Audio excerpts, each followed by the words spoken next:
আসসালামু আলাইকুম। আশা করি সবাই ভালো আছেন। তো ভিডিওটা করার উদ্দেশ্য হচ্ছে যে আমার এই ধানগুলো কিন্তু পেকে গেছে, আর 2-1 দিন পর হয়তো বা কাটা যাবে। 2 দিন হোক বা 3 দিন পর হোক কাটা যাবে। তো ভিডিওটা করতেছি যে আল্লাহর রহমতে ধানগুলো কিন্তু অনেক ভালোই হয়েছে। মানে সময় মতো ওষুধ দিয়েছিলাম, পানি দিয়েছিলাম, যার কারণে আশা করি ধানগুলো ভালোই হয়েছে আল্লাহর রহমতে। এর আগে আমার বাবা মারা যাওয়ার পর ধান চাষ করছিলাম, তখন বুঝতে পারি নাই যে কখন কি দিতে হবে না দিতে হবে। সময় মতো ওষুধ দিতে পারি নাই, সময় মতো সার দিতে পারি নাই, পানি দিতে পারি নাই, বুঝতে পারি নাই। যার কারণে এর আগে যে ধানগুলো আবাদ করছিলাম সেই ধানগুলো মানে পর্যাপ্ত পরিমাণে পাইনি। বেশিরভাগই ছিল আর কি পাতান পাতান, মানে 1 বিঘা কাটার পর দেখা গেছে যে 3 মণ 4 মণ 5 মণ এরকম আসছিল।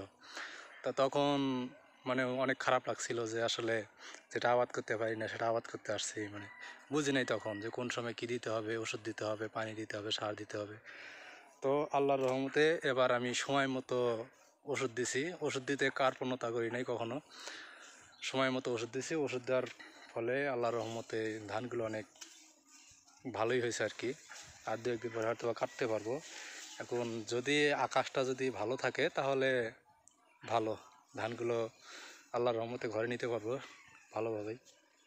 তো আমি যেটা বলতে চাচ্ছি যে সময় মতো যে জায়গায় যে জিনিসটা লাগবে সময় মতো যদি আমরা প্রয়োগ করি সে জিনিসটা অবশ্যই ভালো হয়। আমার পাশেই আর একটা ধান ক্ষেত আছে, এটাতে হয়তো বা সময় মতো আর কি ওষুধ, মানে পর্যাপ্ত পরিমাণ ওষুধ হয়তো বা সময় মতো দেয়নি, যার কারণে আর কি ধানটা আর কি পাতান পড়ে গেছে, মানে ভালো মানের ধান হয়নি।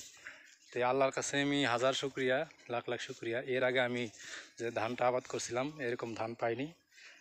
এখন আল্লাহর কাছে একটা ভরসা রাখি যে আর কিছুদিন পর, আর 3-4 দিন যাতে আকাশটা ভালো থাকে, যাতে আমি ধানগুলো কেটে বাড়িতে নিতে পারি। আমাদের যে রিজিক আছে সেই রিজিকটা যেন আমাদের থাকে, সবাই দোয়া করবেন। তো ভিডিওটা করতাম না, আসলে মন থেকে একটা ভিডিও করার জন্য একটা আসলো যে এরকম ধান তো এর আগে পাইনি। এর আগে একবার চাষবাস করছিলাম, মানে আবাদ করছিলাম, কিন্তু এরকম ধান হয়নি। তো আল্লাহর রহমতে আল্লাহ যতটুকু দিছে এতে শুকরিয়া।